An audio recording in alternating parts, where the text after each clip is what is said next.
જો પહેલાં આપણને સેફ્ટી પિન વગેરે ચેક કરી લેવાનું કે કોઈન સિક્કો વગેરે એમાં ફસી ન જાય. એક એક કરી છૂટક કરીને રાઉન્ડમાં કપડાં ડાલી દેવાના આપણને, બરાબર. એને બંધ કરી દેવાનું, બરાબર. 9 જોડી કપડાં ડાલવાના, એનાથી વધારે નથી ડાલવાનું, 9 જોડી જ ડાલવાના. 18 કપડાં ડાલી દેવાના. આ બધા તમને પ્રોગ્રામ્સ આપેલા છે, બરાબર. આ નોબ આપેલી છે, તમે એને ફરાવીને પ્રોગ્રામ સિલેક્ટ કરી શકતા છો બધા. આ ડેલી વોશ પર લઈ લેવાનું આપણને પહેલાં તો, બરાબર. ડેલી વોશ પર લઈને અહીંયા, બરાબર. આ ડેલી વોશિંગ માટે છે, યુઝિંગ માટે, ડેલી યુઝ કરો છો ને તમે એના માટે. ડેલી વોશમાં શું કરવાનું? પાવર ઓન કરવાનું અને સ્ટાર્ટ દબાવી દેવાનું, બરાબર. શું કરવાનું? પાવર ઓન અને સ્ટાર્ટ. ઓકે. એમાં તમારા 4 ફંક્શન ચાલે છે. શોક થાય છે, વોશ થાય છે, રિન થાય છે અને ડ્રાય થશે, બરાબર. શોકમાં શું છે કે તમારા પડાવશે કપડાં, તમારી ભાષામાં કે ગુજરાતીમાં પડાવશે, ભીગાવીને રાખશે કપડાં, બરાબર. અને વોશ થશે અને રિન્સ થશે અને ડ્રાય થશે, પૂરા થઈને નીકળશે લાસ્ટમાં. હવે આ પહેલાંથી આપણે સ્ટાર્ટ કરીએ. ડેલિકેટ આવે છે. ડેલિકેટમાં તમારા હલકા ફુલકા કપડાં આવે છે. કોટનમાં ઓનલી કોટનના કપડાં આવશે. ઇકો કોટન પાર્ટીવેર કપડાં માટે હોય છે, ડાયમંડ ટીકીવાળા વર્કવાળા કપડાં હોય એના માટે. ઓકે. ડેલી વોશમાં તમને સમજાવી દીધું. વુલનમાં ઠંડીના કપડાં હોય છે, સ્વેટર, જેકેટ વગેરે કંઈ પણ. એક્ટિવવેરમાં સ્પોર્ટવાળા કપડાં હોય છે, જે ખેલકૂદના તમારા કંઈ કપડાં, જીમ વગેરેના એના માટે. મોટરસાઇકલમાં ઘણા બધા ફંક્શન આવે છે. ડ્રમ ક્લીન આવે છે, જીન્સ આવે છે, કુલ્ડ વોશ આવે છે. કુલ્ડ વોશમાં તમે જો ઠંડા પાણીમાં વોશ કરી શકતા છો. જીન્સ મટીરિયલ છે હેવી કપડાઓ માટે. ડ્રમ ક્લીન છે, તમારું ડ્રમ ક્લીન તમને કરવું હોય તો એમાં કરી શકતા છો તમે.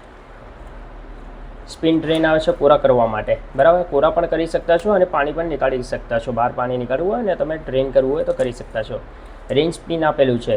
રેન્જ સ્પિનમાં શું છે કે તમારું રેન્જ પણ થશે અને સ્પિન પણ થશે, કોરા પણ થશે. એમાં બંનેમાં શું છે ફરક કે માની લો કે તમે બહાર કપડાં ધોવો છો, બરાબર, વોશ કરો છો અને અંદર તમને સુકાવવું હોય અને તમારું સરફવાળું પાણી પણ નીકળી જાય તો રેન્જ સ્પિન તમે કરી શકતા છો. બેડિંગ કોટન આવે છે. બેડિંગ કોટનમાં તમારા તકિયાના કવર, બ્લેન્કેટ, રજાઈ વગેરે યુઝ કરી શકતા છો તમે. બેબી કેર આવે છે. બેબી કેરમાં તમારા નાના બાળકોના કપડાં હોય છે, બરાબર. સેનિટાઈઝ હોય. સેનિટાઈઝમાં તમારા હોસ્પિટલના કપડાં હોય, કોઈ મેડિકેર કપડાં હોય એના માટે. રેપિડ ટી સ્મીટ કરી શકતા છો. ઓફિસ વગેરેના કંઈ કપડાં 1 જોડી 2 જોડી તમે વોશ કરી શકતા છો. સ્ટેન વોશ આપેલું છે. સ્ટેન વોશમાં તમારા ડાઘવાળા કપડાં હોય છે, ધૂળ મિટ્ટીવાળા.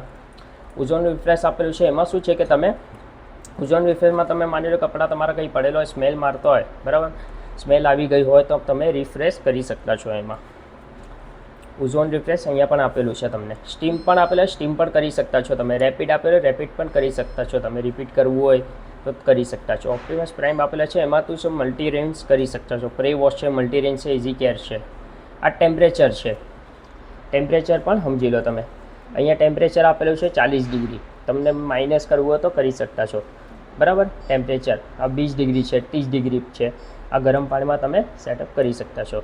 સ્પિન સ્પીડ આપેલું છે. સ્પિન સ્પીડ તમે વધાવી શકતા છો, ઘટાવી શકતા છો. અહીંયાથી તમને તમારા હિસાબથી રાખી શકતા છો. સ્પિનની જે સ્પીડ હોય ને એના માટે. આ સ્ટાર્ટ ડીલે છે.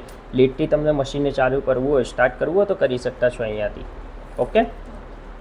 ને કંઈ નાના બાળકો હોય તમારા ત્યાં કે કંઈ છેડછાણી કરતા હોય તો આ શું છે તમને કી આપેલી છે, કી પ્રેસિંગ, બરાબર. કી તો લોક કરી દેવાનું. તો શું છે નાના બાળકો કંઈ પણ છેડી ન શકે કે સેટિંગ ના બગડે તમારી. ફરીથી ખુલવું હોય તો એને દબાવીને 3 સેકન્ડ રાખવાનું તો અનલોક થઈ જશે. રેગ્યુલરમાં શું કરવાનું? પાવર ઓન અને સ્ટાર્ટ. આ ડેલી માટે છે. બીજું કંઈ નથી કરવાનું. મશીન ઓટોમેટિક તમારું કરી લેશે બધું. અહીંયાથી લિક્વિડ ડાલી દેવાનું, બરાબર. અગર 4 જોડી કપડાં હોય તો 1 ઢક્કન અહીંયાથી, અગર 9 જોડી કપડાં હોય તો 2 ઢક્કન ત્યાંથી, બરાબર. વચ્ચે કમ્ફર્ટ ડાલી શકતા છો તમે, બરાબર. લિક્વિડ યુઝ કરજો, પાવડર યુઝ નથી કરવાનું. કંઈ ના સમજ પડીએ તો કોઈ પણ ટાઈમે કોલ કરી લેજો, બરાબર.